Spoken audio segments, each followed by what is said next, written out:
போலாமா? அனைவருக்கும் வணக்கம்.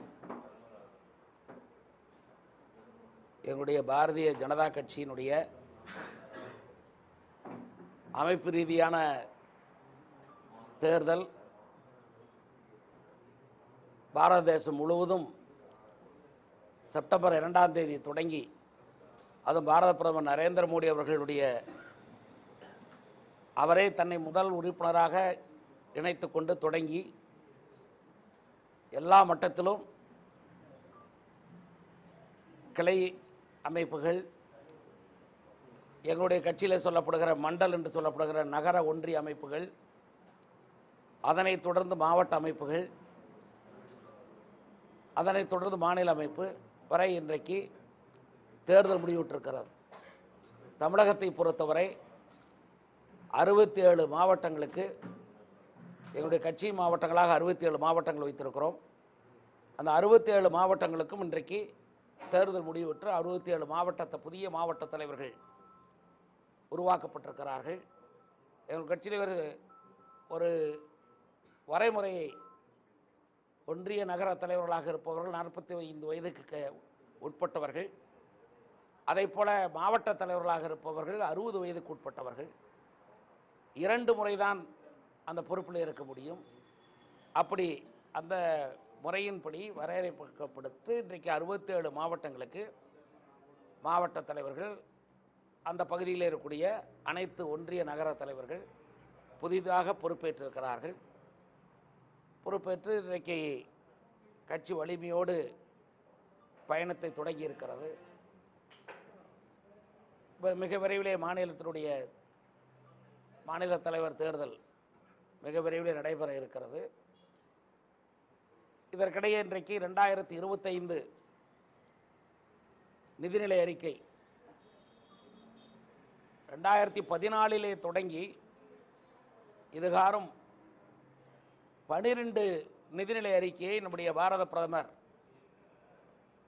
நம்முடைய தேசத்தின் தந்தை நரேந்திர மோடி அவர்கள் பிரதம அமைச்சராக இருந்து 12 நிதிநிலை அறிக்கை தந்திருக்கிறார். நம்முடைய நிதி அமைச்சர் 8வது நிதிநிலை அறிக்கையை தந்திருக்கிறார். திருமதி நிர்மலா சீதாராமன் அவர்கள் 8வது நிதிநிலை அறிக்கையை தந்திருக்கிறார். ஏறத்தாழ இந்த 12 நிதிநிலை அறிக்கையிலேயும் ஆண்டுக்காண்டு தேசத்தின் நலன், தேசத்தின் வளர்ச்சி, அதே நேரத்தில் நீண்ட நெடிய காலத்திற்கான புதிய கட்டமைப்புகள், ஏதோ ஒரு தேர்தல் காலமாக இருக்கக்கூடிய ஒரு 5 ஆண்டு காலத்திற்கான வரையறைக்கப்பட்ட திட்டங்கள் அல்ல, 50 ஆண்டு கால தொலைநோக்கு பார்வையோடு போடப்படுகிற திட்டங்கள். நீங்கள் சமீபத்திலே நேற்றைக்கு முன்தினம் பிரான்ஸ் நாட்டில் நடைபெற்ற ஆர்டிஃபிஷியல் இன்டெலிஜென்ஸ் ஏஐ மாநாட்டிலே கூட நம்முடைய பாரத பிரதமருடைய உரையை நீங்கள் கேட்டிருப்பீர்கள். அவர் எதை நோக்கி தன்னுடைய பயணத்தை தொடங்குகிறார் என்பது அவருடைய பேச்சிலே கூட நீங்கள் உற்று நோக்கி இருக்கக்கூடும். உலக அரங்கில் இந்த தேசத்தின், அதாவது நம்முடைய பாரத தேசத்தினுடைய உயர்வு என்றால் எல்லா வகையிலும் உயர்வு, அடிப்படை கட்டமைப்பு, வளர்ச்சி, தொலைநோக்கு பார்வை, எதிர்கால திட்டங்கள், இப்பொழுது துவக்கப்பள்ளியிலே படிக்கிற குழந்தைகள் கூட அவர்கள் வளர்ந்து வாலிபர்களாகி பட்டதாரிகளாகி இந்த நாட்டின் இளைஞர் சமுதாயமாக உருவாகுகிற இன்னும் ஒரு அடுத்த 25 ஆண்டு காலம் கழித்து அவர்களுக்கு எப்படிப்பட்ட வாய்ப்புகளை உலக அரங்கிலே கொடுப்பது, உலகத்திலே என்னென்ன புதிய கண்டுபிடிப்புகள் வந்து கொண்டிருக்கிறது, அவை அத்தனையும் பாரத தேசத்தினுடைய கிராமத்திலே இருந்து தொடங்கப்பட வேண்டும் என்பதற்காக அவர் இன்றைக்கு பெரும் முயற்சி ஏற்பட்டு இன்றைக்கு இவ்வளவு பெரிய காரியங்களை செய்து கொண்டிருக்கிறார். ஆக ஒன்றை நாம் புரிந்து கொள்ள வேண்டும், அன்றாட பிரச்சனைகள் அல்ல இந்த இலவசங்கள் வழங்குவது, ஓட்டுக்காக வாக்குகளுக்காக வரவு செலவு திட்டத்தை போடுவது அல்ல. அது வேண்டுமானால் தமிழ்நாட்டில் இருக்கிற அரசியல் கட்சிகள், அதுவும் ஆளுகிற கட்சி அல்லது ஆண்ட கட்சிகள், அந்த வரவு செலவு திட்டம் என்பதே ஓட்டுக்காக. உள்ளாட்சி தேர்தல் வருகிறது என்றால் அந்த உள்ளாட்சி தேர்தல் வருவதற்கு முந்தைய ஆண்டுடைய நிதிநிலை அறிக்கையில் ஒரு மாதிரியாக இருக்கும். அதற்கடுத்து கூட்டுறவு தேர்தல் வருகிறது என்றால் அதற்கான நிதிநிலை அறிக்கையிலே அது ஒரு மாதிரியாக இருக்கும். பொது தேர்தல் வருகிறது என்றால் அதுக்கு ஒரு மாதிரியாக இருக்கும். ஆனால் எங்கள் தேசத்தினுடைய பாரத பிரதமர் நரேந்திர மோடியை பொறுத்தவரை தேர்தலுக்காக அல்ல, இந்த தேசத்திற்காக திட்டங்களை போடுவது, அதுதான் நடந்திருக்கிறது.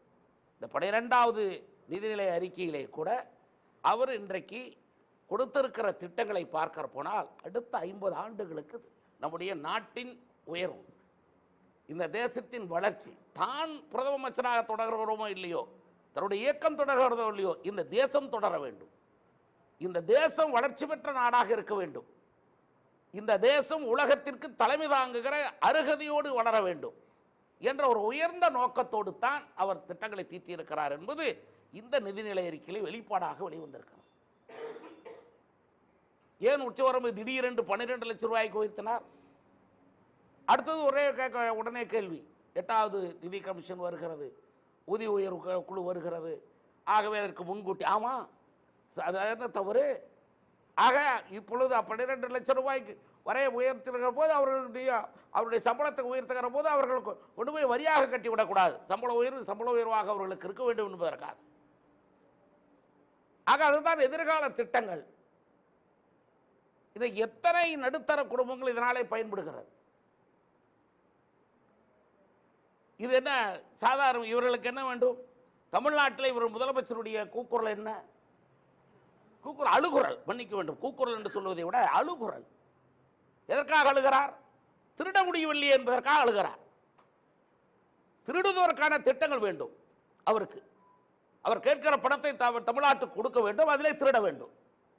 திருடி அவர்கள் அமைச்சர்கள் பிரித்துக் கொள்ள வேண்டும், அல்லது அங்கங்கே நாடாளுமன்ற சட்டமன்ற பகுதிகளுக்கு பணத்தை இப்பொழுதே கொண்டு போய் பதுக்க வேண்டும். தேர்தல் நேரத்தில் 2000 1000 ரூபாய் பணத்தை கொடுத்து, எப்படி இப்பொழுது கூட போட்டியில் ஆள் இல்லாத இடத்துல கூட பணத்தை கொடுத்து 1000 ரூபாய் பணம் கொடுத்தானே இப்போ தேர்தலில் செஞ்சாங்க. ஈரோடு கிழக்கில் போட்டியே இல்லை, எல்லா அரசியல் கட்சிகளும் பெரிய அரசியல் கட்சிகள்லாம் போட்டியிட்டது ஒரு ஒரு இதுன்னு சொல்லப்போனால் ஒரு துணிச்சல் மிக்க ஒரு சிங்கமா சீமான் வேணா போய் போட்டியை போட்டார். அதுக்கு ஆனால் அவர் அதுக்கு 1000 ரூபாய் வாங்கி கொடுத்தார்ல. சீமா எதுக்கு போட்டி போட்டார், எதுக்கு போட்டி போட்டார்லாம் கேட்டாங்கல்ல. சீமா போட்டி போட்டதுனால தான் 1000 ரூபா அது ஜனங்களுக்கு கிடச்சிது. அதுக்காகவாது அவர் போட்டி போட்டார், அப்படி வச்சுக்கலாம். என்னன்னா இவங்களுக்கு என்ன, எதுக்காக சொல்கிறாங்க? எந்த திட்டத்தை கொடுக்கல, எதை மாற்றிட்டாங்க? இன்றைக்கு இந்தியாவில் அதிகமாக விவசாயிகளுக்கு இந்த ஆண்டுக்கு 6000 ரூபா கொடுக்குற திட்டம் தமிழ்நாட்டில் இருக்கிற விவசாயிகள் பெறுறாங்க. சரி, முத்ரா கடன் அதிகமாக பெற்றிருக்கக்கூடியது தமிழ்நாட்டில் அதிக உறுப்பினர். முத்ரா கடன் அதிகமாக தமிழகம் பெற்றிருக்குது. அவங்களுக்கு இப்போ அதை டபுள் ஆக்கி 30,000 ஆக்கியிருக்காங்க. அப்போ அது பெனிஃபிட் கிடையாதா? சரி, 62,000 கோடி ரூபாய்க்கு இப்பொழுது மெட்ரோ திட்டம் நடைபெற்றிருக்கிறதே, நிறுத்திட்டாங்களா? தொடர்ந்து நடைபெற்றுக்கிட்டு தான் இருக்குது. செகண்ட் இன்ஸ்டால்மெண்ட், தேர்ட் இன்ஸ்டால்மெண்ட் போட்டு நடந்துக்கிட்டு தானே. புதிய திட்டங்களுக்கு பணம் கொடுக்கல, நீ புதிய திட்டங்களுக்கு நீ அப்ரூவ் கொடுக்கல. நீ லேண்டர்ல எடுத்து கொடுத்துட்டியா? பணம் மட்டும் இப்போ கேட்குற. எந்த மெட்ரோ திட்டங்களுக்கு, புதிய திட்டங்களுக்கு நீ எல்லா வேலையும் முடிச்சுட்டு ஃபீசிபிலிட்டி சர்டிஃபிகேட் கொடுத்து ஃபிட்னஸ் சர்டிஃபிகேட் கொடுத்துருக்கீங்க. சரி, வெள்ள நிவாரண நிதிக்கெல்லாம் கொடுக்கப்பட நான் பல முறை கேட்டுக்கிட்டு இருக்கேன். யூட்டிலைசேஷன் சர்டிஃபிகேட் எங்க? உபயோகப்படுத்த அந்த பணத்தை, வாங்கின பணத்தை உபயோகப்படுத்துவதற்கான சான்றிதழ் எங்க? என்னென்ன வகைக்கு கொடுத்துற? கட்டுமான பணிகளுக்கு உபயோகப்படுத்தினது என்ன? நீண்டகால பலன் பெறுகிற வகையில் போடப்பட்டிருக்கக்கூடிய திட்டங்கள் என்ன? இல்லை சலுகைகளுக்காக கொடுக்கப்பட்ட திட்டங்கள் என்ன? புனரமைப்புக்கான கொடுக்கப்பட்டது என்ன? அல்ல வெள்ள தடுப்புக்காக நடைபெற்ற திட்டங்கள் என்ன? வரையறுத்து நீங்கள் கொடுத்துட்டீங்களா? கொடுத்த பணத்துக்கு பணம் கொடுக்கல. நாங்கள் கேட்டோம், யானை பசிக்கு சோளப்பொரி போடுறாங்க, வசனம் எழுதுறாங்க. அந்த சோளப்பொரிக்கு கணக்கு கொடுத்தியா? போட்ட சோனபுரிக்கு, யானை பசிக்கு சோளபுரி தான் போட்டாங்கன்னு சொல்கிறீங்கல்ல. சோளபுரி இதுக்கு தான் இந்த சோளபுரி இந்த இவங்களுக்கு இவ்வளோ கொடுத்தோம், இந்த இவங்களுக்கு கொடுத்தோம். நீங்கள் பேச வேண்டிய இடம் ஃபைனான்ஸ் கமிஷன். அதைத்தான் மிக தெளிவாக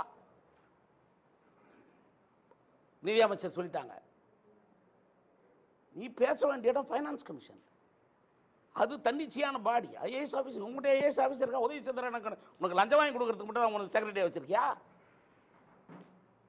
யார் யார் டெண்டர் போடுறான், எந்தெந்த மந்திரி எவ்வளோ வாங்குறான், அதெல்லாம் வாங்கி கொடுக்கறதுக்கு புரோக்கர்களை ஐஏஎஸ் ஆஃபீஸர்களை கொஞ்சம் சுற்றி வச்சிருக்கியா? அவங்களுக்கு என்ன வேலை? ஐஏஎஸ் அதிகாரிகளுக்கு என்ன வேலை?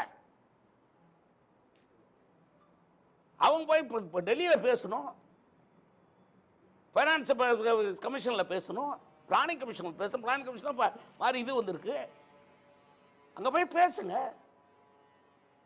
எந்தெந்த வகையில் எங்களுக்கு ஏன் கொடுக்கல, உங்களுக்கு என்ன உரிமை இல்லையா? கோர்ட்டுக்கே போகணும்னு சொல்லிட்டாங்க. அது ஜிஎஸ்டி விவகாரத்துக்கு நிதியமைச்சர். அதுக்கு மேலே உங்களுக்கு சூடு சொரண வேண்டாம். அப்போ நீ பொய் சொல்கிறேன்னு இதில் வரல. ஆக இந்த நிதிநிலை பொறுத்தவரை எல்லா வகையிலும் சிறப்பான நிதிநிலை இருக்கு. யாரோ சிலருக்கு தங்களுக்கு பயன் இல்லை அப்படிங்கிறது தேர்தல் அடுத்த ஆண்டு தேர்தல் வருது, தேர்தலுக்கு கொள்ளடிக்கணும், அதுக்கு பல திட்டங்களை, இலவச திட்டங்களை அறிவிக்கணும், அரசாங்கத்தை திவாலாக்கிவிட்டு போகணும் தேர்தலுக்கு முன்னாடி அப்படிங்கிற நோக்கத்துக்கு மத்திய அரசு உடந்தையா இல்லை. அதை தவிர வேற ஒன்றும் கிடையாது. ஏன்னா எல்லாரும் இதனுடைய அம்சங்கள் எல்லாம் உங்களுக்கு தெரியும், எல்லாம் பத்திரிகைகள் வந்துருச்சு, எல்லாம் வந்துருச்சு. அதுக்கு ஒரு முழு டீட்டெயில் போக வேண்டிய அவசியமே கிடையாது.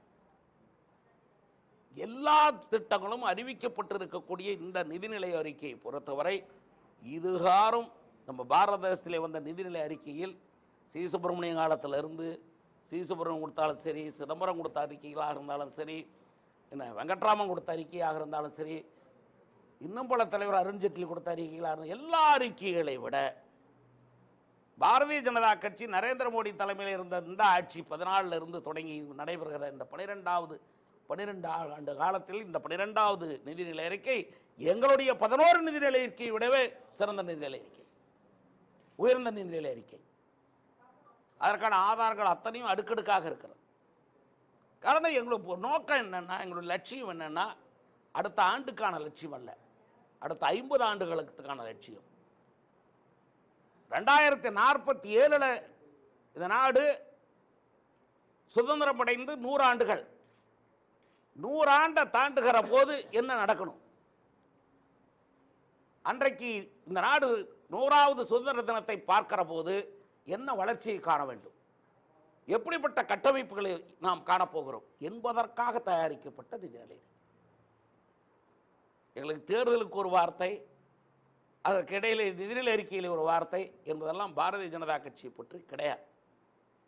தேர்தலுக்கான இயக்கம் அல்ல நாங்கள், இந்த தேசத்துக்கான இயக்கம். ஆக தேசத்துக்கான நிதிநிலை அறிக்கையை பாரத பிரதமர் தந்திருக்கார்.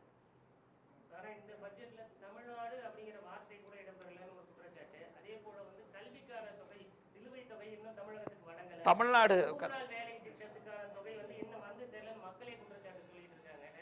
மக்கள் அதாவது பணம் கொடுக்கலாதது இவங்க வாங்கி வச்சுக்கிட்டு இவங்க எல்லா இடங்களையும் ஊராட்சி ஒன்றியத்தினுடைய நிர்வாக பொறுப்பில் இருக்கிறது எல்லாம் திமுக.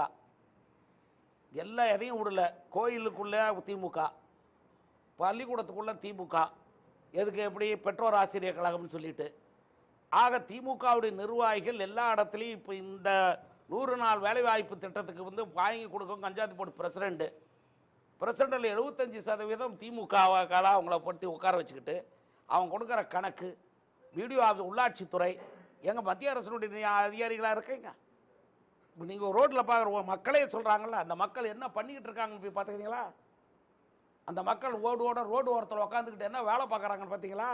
அட்டண்டன்ஸ் எங்கே எடுத்துருக்குறாங்க பார்த்தீங்களா? நீங்கள் அந்த பட்டியல் வாங்கி பார்த்துருக்கீங்களா? எந்த கிராமத்துக்காவது போய் அவங்க பட்டியல், அதாவது 100 நாள் வேலைவாய்ப்பில் வேலை செய்கிற ஆட்களுடைய பட்டியல் வாங்கி பாருங்கள். அதில் எத்தனை பேர் பினாமி, எவ்வளோ பேர் போய் பேங்க்கில் உட்காந்துக்கிட்டு அவன் பேரில் பணத்தை வாங்கிட்டு வரவன் எவ்வளோ பேர். பஞ்சாயத்து போர்டு பிரசிடெண்ட்டுகள்லாம் இப்போ இந்த 100 நாள் வேலைவாய்ப்பு வச்சு தான் பஞ்சாயத்து போர்டை இயக்கிறான். அவன் சோறு திங்கிறதே இதில் தான் திங்கிறான். அவன் பொண்டாட்டி வாங்கி கட்டுற சேலைக்கு கூட 100 நாள் வேலை வாய்ப்பில் திருடுறது தான். யார் பேர்லேயே போட்டு காசை எடுத்து கொடுத்து திருடிட்டு இருக்கிற வேலை. இவங்க திருடி தின்னதுக்காக மத்திய அரசை குறை சொல்லிக்கிட்டு உட்காந்துருக்காங்க. இவங்க கொடுக்கல, எல்லாம் பரவாயில்ல. ஒரு பைசா குறைவில்லாமல் வந்துருக்குது. இவன் கணக்கு கொடுத்தது ஒழுக்கமாக கணக்கு கொடுத்துருந்தான். எந்தெந்த கிராமத்தில் எவ்வளோ பேர் வேலை செஞ்சாங்க, அந்த அட்டண்டன்ஸ் ரிஜிஸ்ட்ரு அவங்ககிட்ட போட்டு. இப்போ தான் பேங்க்கு தானே நேரடியாக அவங்களுக்கு அனுப்புறது. இவங்க அனுப்பாத குறைதான ஒழிய அனுப்பி வாங்கி கொடுக்க முடியல இவங்களால. இவங்க வந்து போர்ஜரி எல்லாம். இவங்க அந்த காலத்திலே மஸ்டர் ரோல் ஊழல் பண்ணுவங்க. மோசஸ்ன்னு ஒருத்தர் இருந்தார் மேயரா, மைனர் மோசஸ்ன்னு பேர் இருக்கு, சென்னை மேயர். அப்போ தான் மஸ்டர் ரோல் ஊழலே ஆரம்பம். அதனால் இவங்க மஸ்டர் ரோல் ஊழல் இன்றைக்கு கிராமம் வரைக்கும் கொண்டாந்தாங்க. சென்னை மேயராக இருந்த மஸ்டர் ரோல் ஊழல் பண்ண மைனர் மோசஸ் காலத்தில் ஆரம்பிச்சது இன்னைக்கு கிராமத்தில் நடக்குது. இதில் பூரா மஸ்டர் ரோல் ஊழல். இவங்களால பட்டியல் கொடுக்க முடியல. இவங்க பட்டியலை வந்து திருப்திப்படுத்த முடியல உயர் அதிகாரிகளை, மத்திய அரசு அதிகாரிகளை. அதனால் அங்கிருந்து அவங்க பணத்தை வாங்க முடியல. இவங்க கொடுத்ததுக்கு பூரா அதான் சொன்ன எல்லா விதத்திலையும் யூட்டிலைசேஷன் சர்டிஃபிகேட் தான். ஏற்கனவே கடந்த ஆண்டு வழங்கப்பட்ட பணத்துக்கு என்ன கொடு சர்டிஃபிகேட். அதிகாரிகள் தான் இது. சீஃப் செக்ரட்டரி கேட்க வேண்டிய கேள்வி இது. சீஃப் செக்ரட்டரி தான் இனிமேல் உட்காந்து தமிழகத்தினுடைய தலைமை செயலாளர் இவங்கெல்லாம் மந்திரிகள் உட்காந்துக்கிட்டு எங்களுக்கு பணம் கொடுக்கல அதை கொடுக்கலன்னு பேசுறதை விட சீஃப் செக்ரட்டரி பேசணும். சீஃப் செக்ரட்டரி வந்து தைரியம் இருந்தால் சீஃப் செக்ரட்டரி பேட்டி கொடுக்க சொல்லு. சீஃப் செக்ரட்டரி கொடுக்கணும். அரசாங்கத்தோட நிர்வாகத்தினுடைய தலைமை அதிகாரி. நான் உங்கள் மூலமாக பத்திரிகையாளர் மூலமாக நான் கேட்டுக்கிறேன்.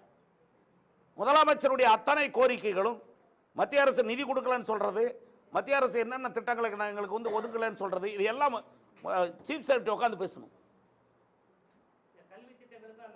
எல்லாத்துக்கும் கொடுத்தாங்க. என்ன நீ ஏற்றுக்கிட்டியோ? ஏன் நான் எங்கள் திட்டத்தில் பிஎம்சிடி திட்டம், அது பிஎம்சிடி திட்டத்தினுடைய கண்டிஷன் ஒத்துக்கோ. மற்ற மாநிலத்தை எது ஏற்றுக்கிட்டா நாங்கள் கொடுத்துக்கிறாங்க, நீ ஏற்றுக்கல. நீ கூட நவோதயா பள்ளி ஏற்றுக்கல. எல்லா மாநிலங்களையும் நவோதயா பள்ளி மாவட்டத்துக்கு இருக்கு. ஒரு நவோதய பள்ளிக்கு 3 கோடி ரூபா, ஆண்டுக்கு 3 கோடி ரூபா தர்றாங்க. உனக்கு வராதுதான். மத்திய அரசு போடுகிற திட்டத்தை நீ முழுமையாக ஏற்றுக்கொண்டால் மத்திய அரசு பணம் தரும். ஏற்றுக்கொள்ள பணம் கொடுக்க முடியாதுங்கிறதுல என்ன சந்தேகம்? எதுக்கு மாணவர்களுக்கு இதை படிக்க சொல்லு? இல்ல படிக்க சொல்லுங்க சார். இந்த திட்டத்துக்கு தான் ஒதுக்கப்பட்டிருக்குது. நீ போற அண்ணா இதை பண்ணாரு, கலைஞர் இதை பண்ணாரு, பெரியார் இதை பண்ணாருன்னு நீ படிக்க வைக்கிறதுக்கு மத்திய அரசு பணம் கொடுக்க வேண்டிய அவசியம் கிடையாது. நீ இன்ப நிதி கூட இந்த நாட்டினுடைய எதிர்காலத்தினுடைய அலெக்சாண்டர் அப்படி ஒரு பாடத்திட்டத்தை வைப்ப, அதுக்கு மத்திய அரசு பணம் கொடுத்து உன்னை படிக்க வச்சுக்கிட்டு இருக்குமா?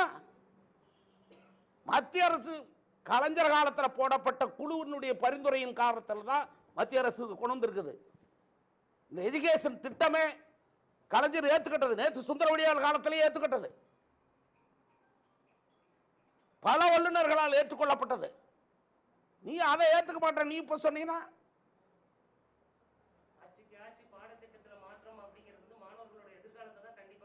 ஆட்சி பாடத்திட்டத்தின் ஏற்ற கிடையாது. இப்போ ஏஐ வந்திருக்கு, ஆர்டிபிஷியல் இன்டெலிஜென்ட். ஏன் போய் உன் பையன் கொண்டு போய் அதில் சேர்த்துற? புதிய கண்டுபிடிப்புகள் அதை புகுத்தணும்ல. தேசங்கிற முதல் வந்து ஒரு மாவட்டத்துக்குள்ள இருக்கும், அப்புறம் நாடு ஒரு மாநிலத்துக்குள்ள வரும், தேசம் வந்துருச்சு, அப்புறம் உலக அளவு வந்துருச்சு. உலகளாவே இருக்கக்கூடிய கல்வி. திரைகடல் ஓடியும் திரவியம் தேடு சொன்னான்ல. தமிழகத்தில் கல்வி நிலையங்கள்ல சமீப காலமாக பாலியல் தொடர்பான குற்றங்கள் டெய்லி நடந்த வண்ணம் இருக்கு, வந்த வண்ணம் இருக்கு. காவல் இதை வந்து மத்திய அரசு கண்டுவிடுமா? இல்லை இதுக்கு மத்திய அரசுக்கு என்னன்னா, இதுக்கு காரணம் என்னன்னா, மாணவர்களுக்கு அரசியல் கூடாது அப்படிங்கிறது எல்லாரும். ஐயா அண்ணாவே இதை சொன்னார், மாணவர்களை நான் அரசியல் கலைக்கு தயாராக இல்லைனார் ஒரு கட்டத்தில். மாணவர்களுக்கு அரசியல் கிடையாது. ஆனால் பிடிஏன்னு போட்டுக்கிட்டு, பெற்றோர் ஆசிரியர் சங்கம்னு போட்டுக்கிட்டு, எதுக்கு திமுக தலைவர்கள்லாம் போய் அங்கே உட்காந்துக்கிறான்? ஏன் அதில் 1000 பேர் ஒரு ஸ்கூலில் 1000 பேர் படிக்கிறான்னு வச்சுக்க.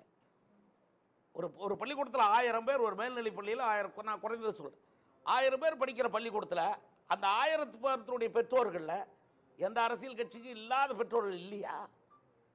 சமுதாய அமைப்புகளுக்கு அல்லது ஊரில் இருக்கிற பெரிய மனுஷன் ஊரில் வந்து ஒரு பொது வேலையை செய்வன் இல்லையா? ஏன் அவர்களை பெற்றோர் ஆசிரியர் சங்கத்துக்கு தலைவராக போடக்கூடாது? எந்த பள்ளிக்கூடம் போய் பாரு, அரசாங்கத்தினுடைய பள்ளிக்கூடத்தில், அரசாங்க பள்ளிகளில் அனைத்து உயர்நிலை பள்ளி, அனைத்து மேல்நிலை பள்ளியில் பெற்றோர் ஆசிரியர் கழகத்துக்கு தலைவர் யாரு? அந்த ஊரில் திமுக போறவர். அவர் சாயங்காலம் எங்கே போய் உட்கார்றாரு? டாஸ்மாக் கடையில் சால்னா வித்துக்கிட்டு இருக்கிறார். என்ன விற்கிறாரு? டாஸ்மாக் கடைக்கு முன்னாடி போட்டு பார் உட்காந்துக்கிட்டு, பாரில் அவர் தான் பெரிய சட்டையை போட்டுக்கிட்டு ஒரு கருப்பு சோப்பு வேட்டிக்கோட உட்காந்துருப்பார். எல்லா ஊர்லேயும் டாஸ்மாக் கடைகளை பார் நடத்துகிறவன் தான் பெற்றோர் ஆசிரியர் சங்கத்துக்கும் தலைவராக இருக்கான். பள்ளிக்கூடம் எது தாயை போல பிள்ளை, நூலை போல சேலை, தலைமை எப்படியோ அப்படிதான் எதுவுமே. அது எல்லாம் யார் வழிகாட்டணும்? யார் இப்போ நடந்திருக்க? நீ மல்லிகரையில், இப்போ மல்லிகரையில் நடந்திருக்க நம்முடைய மாவட்டத்தில் இன்னைக்கு பிற்பகல் 3 மணிக்கு எங்களுடைய பாரதிய ஜனதா கட்சியுடைய சேலம் கிழக்கு மாவட்டத்தின் சார்பில் ஒரு மாபெரும் ஆர்ப்பாட்டம் நடக்க போகுது. எதுக்கு? நாங்கள் காவல்துறை நடவடிக்கை எடுக்கலன்னு அல்ல. அக்கரன்ஸ் நடந்தது 22ஆம் தேதி. 8 நாளா பைசல் பேசுறான். யாரு? இந்த பெற்றோர் ஆசிரியர் சங்கத்தினுடைய தலைவர், தலைமை ஆசிரியர். என்ன நியாயம்? ஒரு 7ஆம் வகுப்பு மாணவி, 14 வயசு சிறுமி. நான் வெளியூரில் நடந்ததில், அண்ணா யூனிவர்சிட்டியில் நடந்ததை பற்றி நான் பேச பாடல. இப்போ பக்கமாக கிருஷ்ணகிரியில் நடந்ததை பற்றி, போச்சமல்லியில் நடந்ததை பற்றி பேசல. நம்ம ஊரில் யார் இதெல்லாம் பாதுகாக்க வேண்டியது? பெற்றோர் ஆசிரியர் கழக தலைவர்னா என்ன? அந்த பள்ளிக்கூடத்தை ஒழுக்கமாக பார்த்துக்கிறது. இந்த பள்ளிக்கூடத்தில் ஆசிரியர்கள் ஒழுங்காக வர்றாங்களா? இன்னும் மாணவர்களுக்குள்ள ஒரு கட்டுப்பாடு இருக்குதா? பல சமுதாயத்தை சார்ந்தவங்க இருப்பாங்க, ஒருத்தருக்கு எந்த பிரச்சனைலாம் வரணும், அதை பார்த்துக்கிற வேலை தானே. இந்த மாதிரியான ஒரு இன்சிடென்ட் வந்து அப்போ ஒரு கண்டிப்பு எடுத்து உடனடியாக அவங்களுக்கு வந்து ஒரு நடவடிக்கைக்கு மேற்கொண்டு பண்ணாதானே அடுத்தவன்கிட்ட இது போகாமல் இருக்கும். 8 நாள் கழிச்சு அந்த பசங்களுக்குள்ள போட்டி வந்து அவன் அடிச்சுக்கிட்ட பிற்பாடு அந்த தகராறு வந்து போலீஸுக்கு வந்து, அப்ப என்ன காரணம்? இது யாருடைய தப்பு? பெற்றோர் ஆசிரியர் கழகத்துக்கு எந்த பள்ளிக்கூடத்துக்கும் திமுக பிரமுகர்கள் இருக்க மாட்டாங்க அப்படின்னு முதலமைச்சர் சொல்லி இருந்து நடந்திருந்தா நடந்திருக்காது. பள்ளிக்கூடங்கள் இன்றைக்கு சீர்கட்டத்துக்கு, பள்ளிக்கூடங்களில் போதை மருந்து, பள்ளிக்கூடம் அருகாமலே போதை மருந்து விற்பனைக்கு காரணம், அதே போல இது போன பாலியல் குற்றச்சாட்டுகள் உருவதற்கு காரணம் முழுக்க பள்ளிகள், அரசு பள்ளிகளுடைய பெற்றோர் ஆசிரியர் கழகத்துக்கு தலைவராக திமுக பிரமுகர்கள் இருப்பதுதான். அதே திமுக பெற்றோர் ஆசிரியர் கழகத்தினுடைய தலைவராக இருக்கிற திமுக பிரமுகர் சால்னா கடைக்கு உட்கார்றான், டாஸ்மாக் கடையினுடைய பார் நடத்துறான். அவன் இந்த பசங்களெல்லாம் அங்கே கூட்டிட்டு போய் சாயங்காலம் ஊற்றி கொடுக்குறானா நமக்கு தெரியாது. பார் நடத்துறவனை கொண்டுட்டு போய் பெற்றோர் ஆசிரியர் கழகத்துக்கு தலைவராக உட்கார்ந்துக்கிறதா இந்த அரசாங்கம் அது. அப்புறம் ஏன் சொல்ல மாட்டான்? போதை மருந்து காசுல உன் மருமக சினிமா எடுத்தான்னா அதுக்கு மட்டும் ஒரு ரோசம் வருது. எவனாவது டியூப்ல போட்டு விட்டானா அவனை பிடிச்சி உள்ளர போடுற. இது என்ன அர்த்தம்?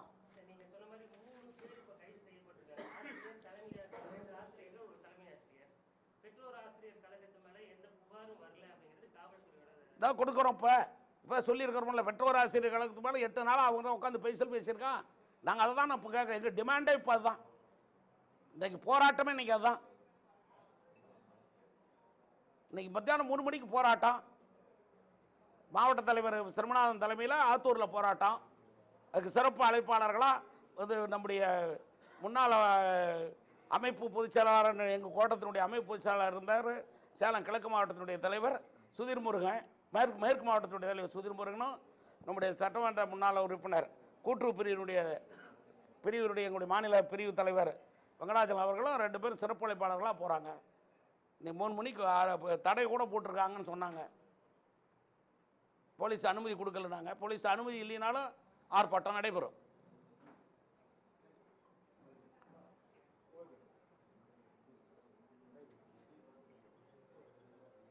வேற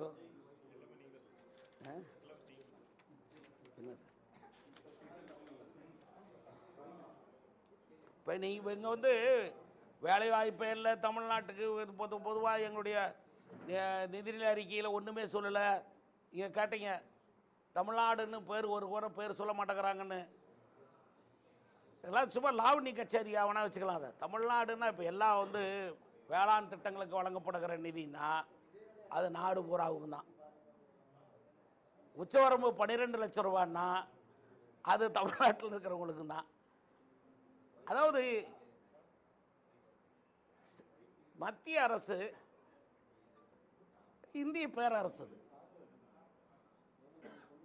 இந்தியாவுடைய பேரரசு, அதுதான். It's for whole country. Every budget will deal with the whole country. It won't differentiate any state. ஒரு திட்டம் 2014 டிஜிட்டல் இந்தியா திட்டம் அனௌன்ஸ் பண்ணோம்.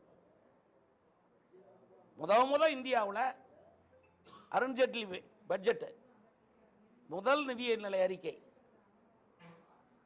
நம்முடைய பிரதம அமைச்சருடைய முதல் நிதிநிலை அறிக்கை 2014 அருண்ஜேட்லி நிதியமைச்சராக இருந்து கொடுக்குறார்.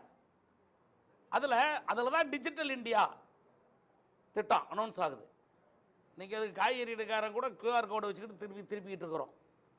நீங்கள் அதிகமாக அதை வந்து எக்ஸிக்யூட் பண்ணது தமிழ்நாடு. அதனால் பயனடைஞ்சது தமிழ்நாடு. அதனால் அதன் மூலமாக வளர்ச்சி அடைஞ்சது தமிழ்நாடு. ஆக அன்றைக்கி தமிழ்நாட்டுக்காக அவருக்கு கொண்டாடல, தேசத்துக்கு. எது மத்திய அரசினுடைய திட்டங்களை அப்படியே அக்செப்ட் பண்ணி வேலை பார்த்தாங்களோ மிக குறுகிய காலத்தில் வளர்ச்சி பெற்றது. இந்த டிஃபென்ஸ் காரிடார் போன்றவற்றையெல்லாம் பயன்படுத்திக்கிட்ட காரணம் உத்தரப்பிரதேசம். நீங்கள் மாற்றங்கள் இந்த 15 ஆண்டு காலத்துக்குள், இந்த 15 ஆண்டு காலத்திற்குள் வளர்ச்சி பெற்ற. அதுக்கு முன்னாடி அவங்க இருந்த வளர்ச்சி என்ன, இப்போ இருக்கிற வளர்ச்சி என்ன, நம்ம இதுக்கு முன்னாடி இருந்த வளர்ச்சி என்ன, இப்போ பெற்றிருக்கிற வளர்ச்சி என்ன. குறுகிய கால வளர்ச்சி ஏன் அவங்களால பெற முடிஞ்சது?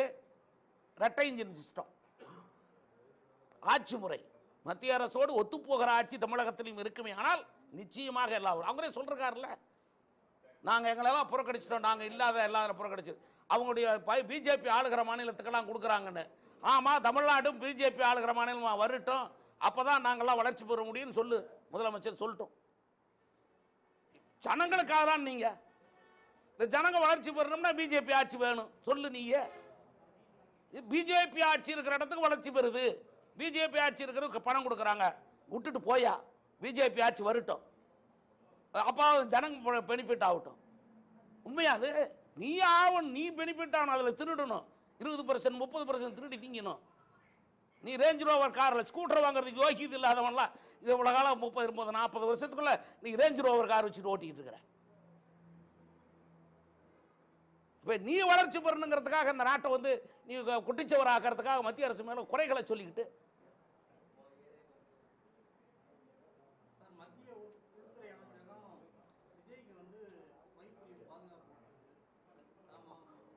கூட்டம் அதிகமாக கூடுது, அவர் போகிற இடத்துல அவருக்கு பிரச்சனைகள் உருவாகுது. யாருக்காக இருந்தாலும் கொடுக்குறான். ஷோவு கூட கொடுத்தாங்களே, ஷோவு கூட கொடுத்தாங்கல்ல. அண்ணாமலை கொடுத்து 2 வருஷம் ஆகுது.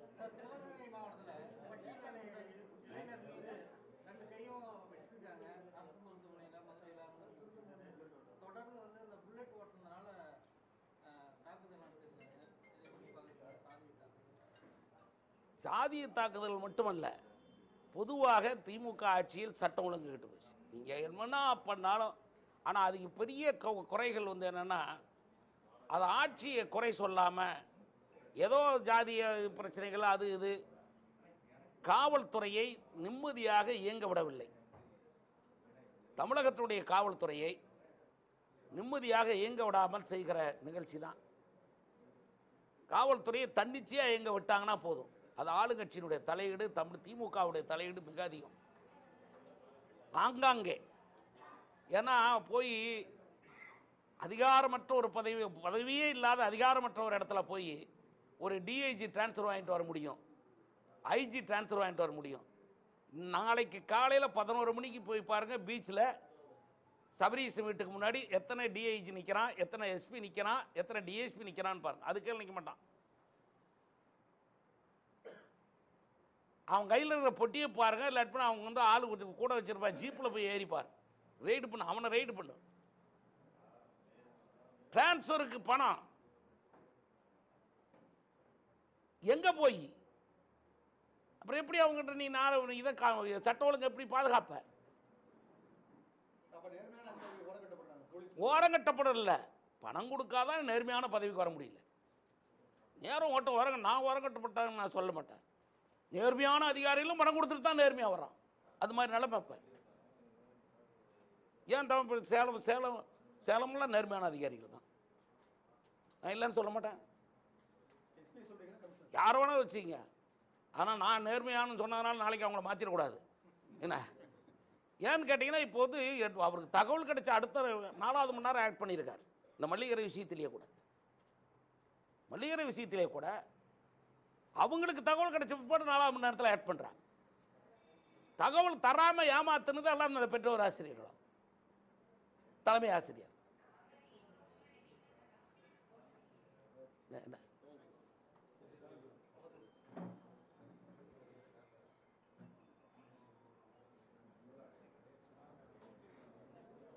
வந்துட்டார் சேகர் பாபு சொல்லியிருக்காரு, எங்கெங்க மணி ஓசை என்ன எல்லாம் வந்து இது ஆன்மீக ஆட்சி அப்படின்னு சொல்கிறாரு. திடீர்னு அவருக்கு ஞானோதயம் திருப்பரங்குன்றத்துக்கு அப்புறம் பிறந்திருக்குது. ஒன்று நான் இப்போ நேற்று சொல்லலை, எப்பவுமே சொல்லிக்கிட்டு இருக்கிறது என்னென்னா, தமிழ்நாட்டில் இருந்து தேசியத்தையும் தெய்வீகத்தையும் அழித்து விட முடியும் என்று யாரும் கனவு காண முடியாது. முகலாய படையெடுப்பிலேயும் முடியல. ஈஸ்ட் இந்தியா கம்பெனி நுழைஞ்சி இந்த நாட்டை வந்து இவ்வளோ காலம் பெருங்காலம் அவங்க வந்து சுரண்டிய காலத்திலையுமே தமிழ்நாட்டில் இருக்கக்கூடிய இந்த ஆன்மீக உணர்வையோ தேசிய உணர்வையோ முழுக்க மங்கடிக்க முடியல. காரணம் என்னன்னா, இந்த தேசத்தில் தமிழகத்தை பொறுத்தவரை இவர்கள் காலத்திற்கு முன்னாலே 1000, 2000 ஆண்டுகளுக்கு முன்பாகவே பண்பட்ட தேசம்.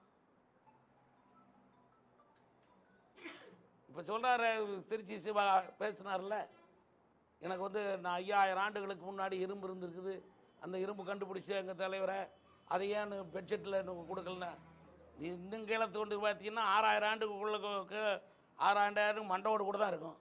என்ன 6000 ஆண்டுக்கு முன்னாடி மண்டோடு கூட தான் இருக்கும். அதை கூட சொல்லிட்டு இருப்பாங்கன்னு. ஆனால் அப்போ நான் கேட்குறது, அந்த 5000, 6000 ஆண்டுகளுக்கு முன்பு நீ சொல்கிற இந்த மத நல்லிணக்கம் அது இது தமிழ்நாட்டில் இருக்குதா? உலகத்துக்கே இருந்த ஒரே மதம் வந்து இந்து மதம் தான். வழிபாடுங்கிறது, இறை வழிபாடுங்கிறது, நம்முடைய சிவன் வழிபாடு இதெல்லாம் தான். அதுக்கு தான் ஆதாரம் இருக்கு. அதை ஒத்துக்கிறியா நீ? சமீப காலமாக இந்து அமைப்புடைய தலைவர்களை கூட வீட்டில் சிறைபிடிக்கிறாங்க. இந்த நூதன முறையை கையாண்டிருக்காங்க. இதுக்கு என்ன சார்?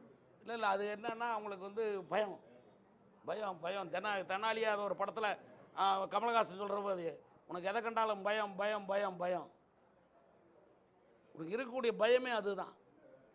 ஏன்னா இதை பேசுகிற ஒரே அரசியல் இயக்கம் பாரதிய ஜனதா கட்சி, இந்து அமைப்புகளும் மட்டும்தான் தேசியம் தெய்வீகத்தையும் பற்றி பேசுறது. ஏன்னா ஒழுக்கமும் நாணயமும் வேணும்னு நினைக்கிறவன் இதுதான் பேசுவான். எப்படியா சீர்கட்டு போகணும்னு நினைக்கிறவன் எதை வேணாலும் பேசிக்கிட்டு இருப்பான். கோயில் இல்லாத ஊரில் குடியிருக்க வேண்டாம் எந்த காலத்தில் சொல்லப்பட்டது?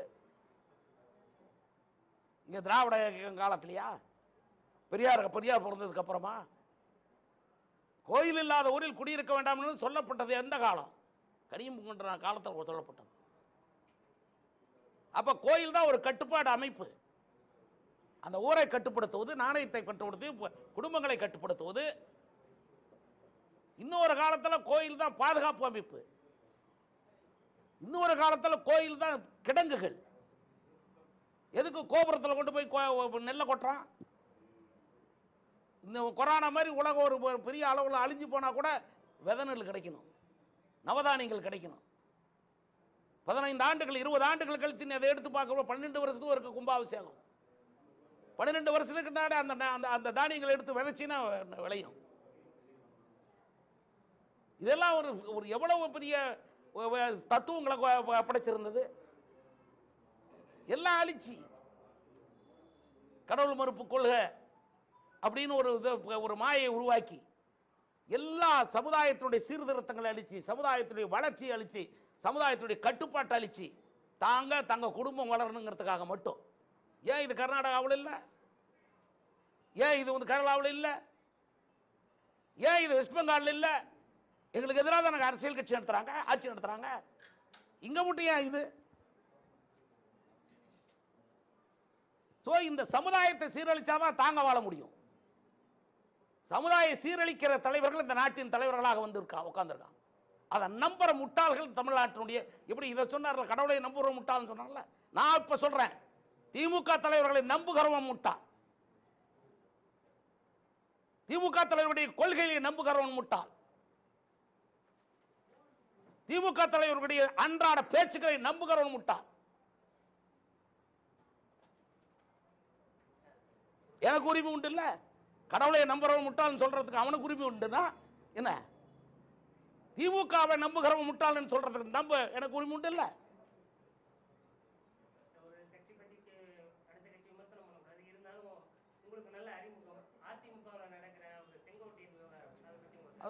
நீங்களே சொல்லிட்டீங்களே, ஒரு கட்சி பற்றி விமர்சிக்கக்கூடாது. இதெல்லாம் எல்லா இடத்துலையும் இருக்கும். எல்லா இடத்துலையும் எல்லா பிரச்சனைகள் இருக்குது, சின்ன சின்ன பிரச்சனைகள் இருக்கும். அதில் ஒன்றும் ஒரு பெரிய இது கிடையாது. கட்சி என்ன சொல்லுதுன்னு தான் நான் பார்க்கணுமே தவிர, கட்சிக்குள்ளே இருக்கக்கூடிய நபர்களுடைய என்ன சொல்கிறாங்க என்ன அப்படி இல்லை. இப்போ நாள் கூட தான் ஒருத்தர் வந்து கேட்டார், எங்கப்பா உங்களுக்கு வந்து என்ன லயன்ஸ் கிளப்பு, ரோட்டரி கிளப்பு அப்படிங்கிறாரு ஒருத்தர். அதெல்லாம் அதெல்லாம் ஒரு சாதாரண விஷயங்க. ஒவ்வொரு பார்ட்டியில் ஒன்று நடக்கும், இன்றைக்கி நடக்கும், நாளைக்கு அவங்களே சேர்ந்துக்குவாங்க. நாளைக்கு அவங்க வந்து உட்காந்து ஒரு அவைத்தலைவரை கூட்டு கூட குறைச்சி பேசிகிட்டு இருப்பாங்க. அதை பற்றி நாங்கள் ஒரு கட்சியினுடைய மாநில துணைத் தலைவராக இருந்துக்கிட்டு நான் விமர்சிக்கக்கூடாது. விஜய்க்கு கூட கேட்டீங்க, நான் என்ன சொன்னேன், ஒரு கூட்டம் நிறையா கூடுது, அவர் பாதுகாப்பு கருதி கொடுத்துருக்காங்கன்னு சொன்னேன்.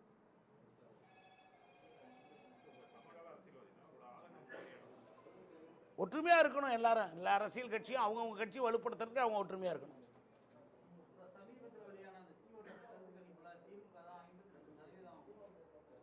இருக்கும் இல்லை, சிதறண்டு போயிருந்தா, எதிர்கட்சிகள்லாம் சிதறண்டு போய் கிடந்தா அப்படி தான் இருக்கும். எதிரிகள் 10 பேர், உங்களுக்கு எதிரி 7 பேர் இருக்கான்னு வச்சுங்க, 7 பேர் 7 பக்கம் போனான்னா நீ ஒத்தால 3 பேர்த்து அடிப்பீங்கள? இவங்ககிட்ட பணம் பலம், அதிகார பலம். இப்போ பாரு கூட்டு பாருங்களேன் என்ன நடந்திருக்கு. கூட்டுறவுக்கு அவன் தான் இருக்கிறான், கீழே கிராமங்களில் உள்ளாட்சியில் அவன் தான் இருக்கிறான். அப்புறம் வந்து இப்போ இந்த பால் சொசைட்டிக்கு அவன் தான் இருக்கிறான். அப்புறம் இப்போ போதா குறைக்கு டாஸ்மாகில் விற்கிறதுக்கு சாயங்காலத்துக்கு போய் உட்காந்துக்கிட்டு பார்க்கு அவன் தான் இருக்கிறான். அப்புறம் பெட்ரோல் ஆசிரியர் கழகத்தை அவன் தான் இருக்கிறான். என்ன நீ என்ன போய் 52% நீ 92% எழுதிங்களே, வேற என்ன பண்றது? கேட்க வேண்டிய நீங்க. இந்த நாட்டை சீர்திருத்த வேண்டியது பத்திரிகையாளர்களும் ஊடகத்துறையினரும் பொதுமக்களும். நாங்கள் கோடு தான் காட்ட முடியும் என்ன தப்பு பண்றாங்கன்னு. ஏன் இந்த மாதிரி அயோக்கிய பயலா இருக்கிறானுங்களே அப்படின்னு நினைக்கணும். கோயிலில் உனக்கு என்னடா வேலை? நீ கோயிலே இல்லைங்கிறிய. ஏன் ட்ரஸ்டி எத்தனை பேர் போட்டிருக்க? மாவட்ட ட்ரஸ்டிக்கு ஒரு தலைவன், அவன் சாயங்காலம் திமுக மடையில் உட்காந்துருக்கிறான். தீகா அவன் எடுத்து பேசுறான். அவன் போய் சுப்பிரமணிய கோயிலில் உட்காந்துக்கிட்டு அவன் தான் ட்ரஸ்டி தலைவர். கொள்கை ஒன்று, நடைமுறை ஒன்று. காசுக்காக எங்கேயோ கிடக்கிறதெல்லாம் எடுத்து திம்பையா? உன் கொள்கையை விட்டுட்டு ஏயா போய் கோயிலுக்கு உட்கார? இது கடவுள் மறுப்பு கொள்கையாச்சு உனக்கு. உங்கள் கட்சிக்காரன் ஏன் அங்கே போய் உட்கார வைக்கிற? என் கட்சி போகாது சொல்லு, பொதுவாக ஒருத்தனை போடு. அப்போ அங்கே காசுக்காக பீத்திங்கிறது தானே. நேரடியாக சொல்கிறேன், எனக்கு என்னங்க அவனுங்க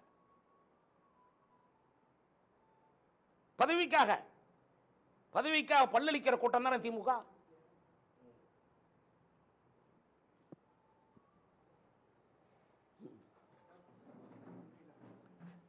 இப்போ அந்த இது இருப்பாரு